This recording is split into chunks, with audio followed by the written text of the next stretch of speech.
স্বনির্ভর গোষ্ঠীর মহিলাদের উৎসাহ দিতে পুরুলিয়া জেলার সবলা মেলার পর শুরু হল সৃষ্টিশ্রী মেলা। পুরুলিয়ার রাঁচি রোডে অবস্থিত জিএল চার্চ ময়দানে থাকছে মোট ৪৫টি স্টল। মেলা চলবে ২৭ থেকে ৩১ জানুয়ারি পর্যন্ত। প্রতিদিন দুপুর ৩টে থেকে রাত্রি ৮টা পর্যন্ত প্রদীপ প্রজ্বলনের মধ্য দিয়ে আনুষ্ঠানিকভাবে শুভ সূচনা করেন পশ্চিমাঞ্চল উন্নয়ন দপ্তরের স্বাধীন দায়িত্বপ্রাপ্ত মন্ত্রী সন্ধ্যারানী টুডু।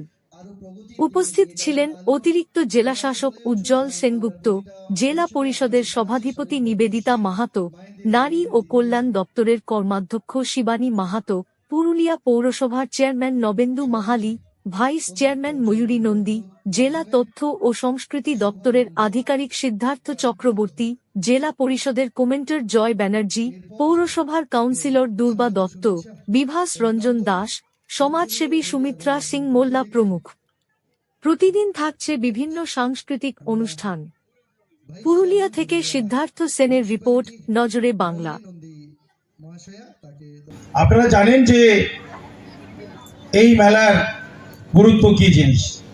এই মেলার নামের মধ্যে এই মেলার বিষয়টা রয়েছে, সৃষ্টিশ্রী মেলা। মাননীয় মমতা বন্দ্যোপাধ্যায় এই নামকরণ দিয়েছেন সৃষ্টিশ্রী। সৃষ্টি মানে আমরা সবাই জানি যিনি নতুন করে কিছু করেন, সৃষ্টি করেন, তৈরি করেন। এই বিষয়টাই শুধু মাথায় রাখতে হবে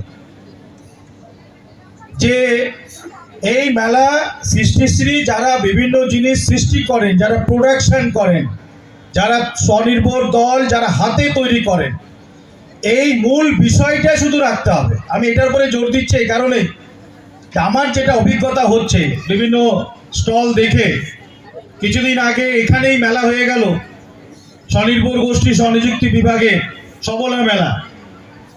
স্বনির্ভর দলরা নিজেদের প্রোডাকশন করছেন না, হোলসেলের মতন আপনারাও ব্যবসা শুরু করে দিচ্ছেন। এটা হবে না। তাহলে স্বনির্ভর গোষ্ঠীর দল কি হলো আর সৃষ্টিশ্রী কি হলো? তাহলে এত ট্রেনিং, এত প্রোগ্রাম, এত প্রজেক্ট কি হবে? আপনি বাইরের থেকে মাল কিনছেন, আপনি এখানে কাউন্টারে লাগিয়ে সেল করছেন।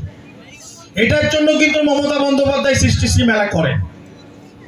সৃষ্টিশ্রী মেলাটা করা হয়েছে যে সমস্ত গোষ্ঠী, যে সমস্ত দল যারা নিজেদের হাতে তৈরি করছে কিছু জিনিস, হাতে কাজ শিখে, তারাই কিন্তু সৃষ্টিশ্রী মেলাতে তাদের থাকার কথা। এখন বললে বিতর্ক হয়ে যাবে, কিন্তু না বললেও উপায় নেই। কারণ আমি আমার পৌরসভার বিভিন্ন গ্রুপকেও বলি, এটা আমি বলেছিলাম যখন আমার গ্রুপের 3টে স্টলের কথা আমাকে চিঠি পাঠিয়েছে, আমি আমার যিনি গ্রুপে দেখেন দুর্গাকে আমি বলছিলাম, কাউন্সিলর, যেমন গ্রুপ সিলেকশন করো যারা নিজেরা তৈরি করছে। আমরা পৌরসভা সেই গ্রুপগুলোকে অ্যালট করেছি যারা নিজেরা হাতের কাজ করে। একটা গ্রুপ আছে যারা নাইটি করে, ব্লাউজ করে, তাদেরকেই আমরা এই স্টলে সিলেক্ট করেছি পৌরসভাতে। যে বাইরের থেকে বাজারের মাল কিনবে আর সেল করবে, সেটা হবে না। এখানে একটা গ্রুপ আছে যারা ট্রেনিং নিয়েছিল, এখানে আমাদের এলডিএম আছেন, পাঞ্জাব ব্যাংকের সহায়তায় আমরা গালার কিছু জিনিসপত্র, অর্নামেন্টস, গয়না তারা শিখেছে, তাদের আমরা বলেছি এখানে স্টল দিতে। এইভাবে যারা হাতের কাজ করবে তাদেরকে স্টলে হতে হবে। এবং আমি